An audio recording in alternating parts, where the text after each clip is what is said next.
One of the things that I have always struggled with is recollection of memories. It's like I experience something, whether it's good or bad, and it goes one in one ear and out the other, and it just doesn't get filed away. And so I've really enjoyed this week sitting down and more consciously trying to conserve memories by printing out a few little pictures from that week and sticking them in my journal and writing down some of like the nice things that I did, the difficult things that I did, uh, the challenges I faced, the people I saw, the nice foods I had, the things that I've watched on TV, the books I'm reading, just the little things that make up the fabric of life, especially in burnout when you're more likely than not stuck in the same place. And actually, my studio at home has become a bit of a safe haven for me. And I've kind of created this rich life within these four walls. And even though that's my like daily heaven, I still can't retain what I've done. So, yeah, doing this practice, not necessarily every day because I forget to do it every day, but doing it once or twice a week has been honestly like a real pleasure, and I'll be excited to see if it makes a difference to my memory in the longer term.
Alfie, I've got a present for you.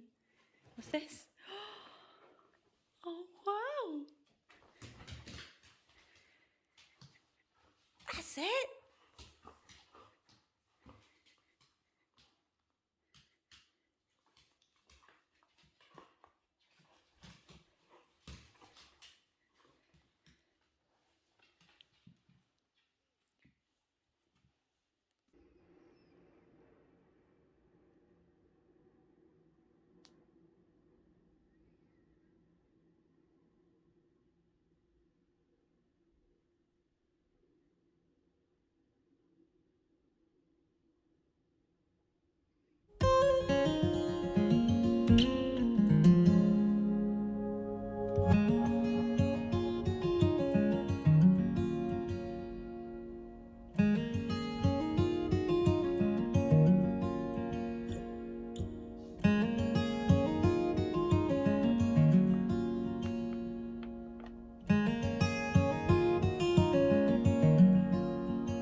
jakiś rodzaj śpiączki. Dobra, kiedy wracasz? Poza zasięgiem. Ponów. Ponawiam.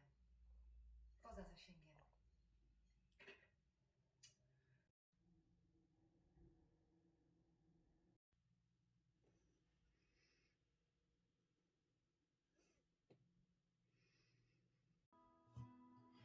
And so it is, a shorter story.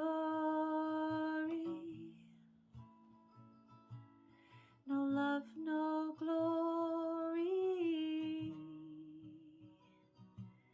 No hero in her sky.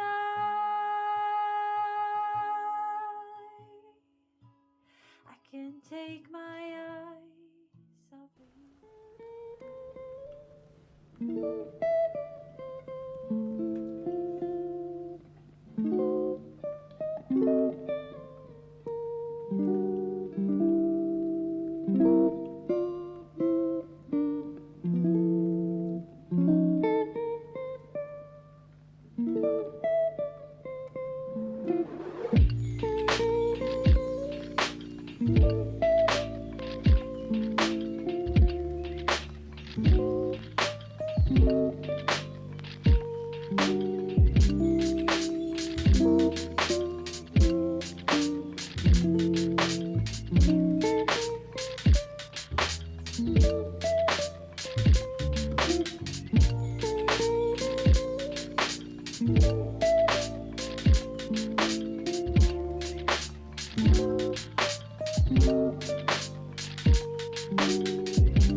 There are a few things that I wanted to show you from this week.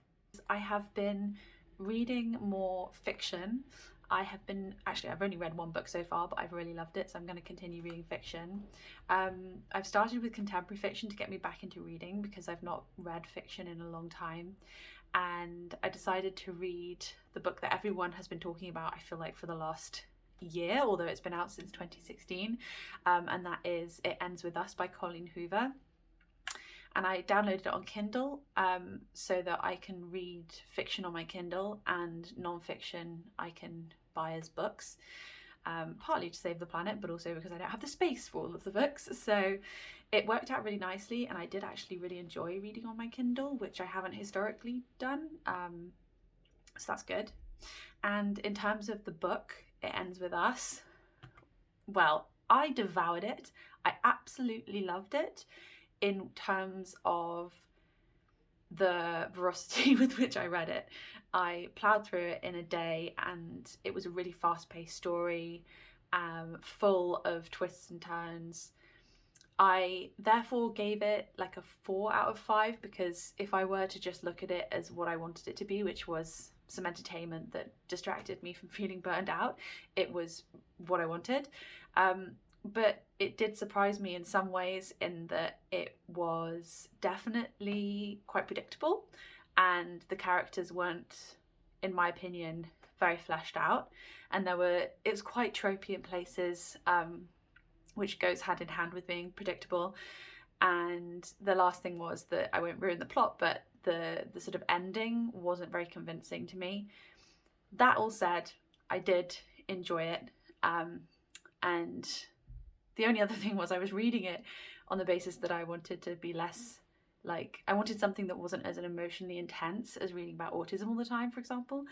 But the book is actually, it's got strong themes of domestic abuse and sexual abuse, so definitely avoid it if you don't want to kind of talk about or read about those subjects. So I've downloaded the sequel, which I think was released in 2020, called begins with us, which I'm going to read and I'm going to have an open mind about because I did enjoy the first one.